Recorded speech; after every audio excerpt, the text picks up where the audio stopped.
This is another of the Jomon sites. The Jomon Neolithic culture in Japan lasted for 10,000 years, from about 13,000 BC up to 300 BC or so.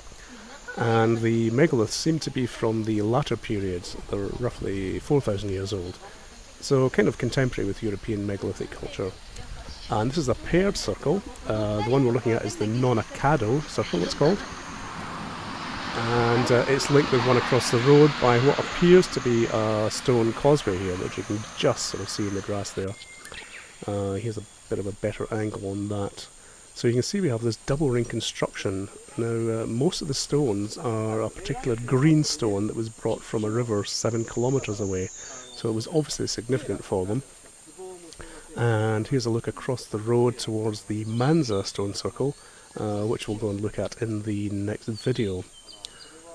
Walking around here, you can see that they were interested in the same sort of astronomical alignments as we are in the European megalithic sites, lining up the centres of the two circles with these stones here that we're looking at now.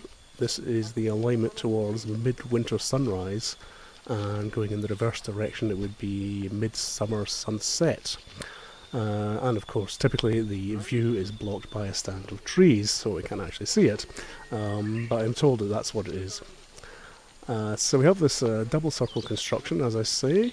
There's a central circle with a feature in the centre, and there's this interesting single standing stone. Now, dowsing-wise, I'm remote dowsing that there is a power centre in the middle, and under the single standing stone is a blind spring. So we're not actually allowed to enter the circles, so this is just remote dowsing that I'm doing.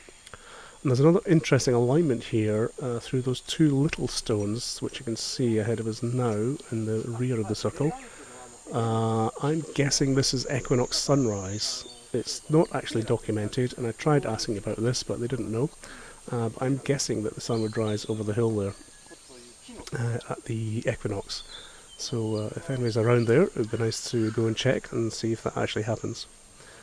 This single standing stone is quite interesting in the way it's laid out. Here's a close-up of the centre, and if you look at that feature just on the edge of the central ring, just at the back there, is a cluster of 5 stones. Here's a close-up of it. Now I'm not sure if this is a kiss burial or a grave or what, but it's obviously quite significant. And what I found very interesting was the stone at the back of it. We have this white round stone that's on a curved, hollowed out, almost a rocking stone. And you might think that's for milling corn or something, but we see this in many early Christian sites as a prayer stone, where you would move the stone from side to side, or you would percuss the stone, or turn it and rotate it as you're reciting a prayer or making a wish. So it may be something similar to that. Definitely quite an interesting feature, and again, unfortunately the guide wasn't able to tell me what this is for. So very nice circle. This has a very nice, soft, gentle energy, almost feminine in nature, you might say. And just before we go any further, let me give you a look at the site plan from the museum. Here it is. You can see the two circles. We're at the lower one here, the Nonakado circle, and you can see the sunrise alignment connecting the two, and you can see the cardinal directions.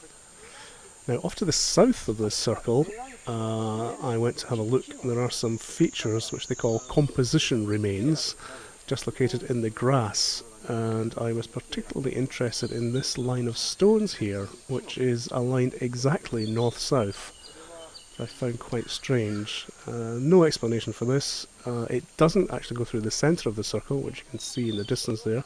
It just sort of clips the edge of it, and no more. But quite a strange selection of little stones here. I asked if there were graves, or maybe kiss burials, or huts, but they haven't found any evidence of that. The soil apparently is too acidic because it's volcanic, so any human remains have long decayed. But there's some interesting little clusters of stones here, which they must be marking something.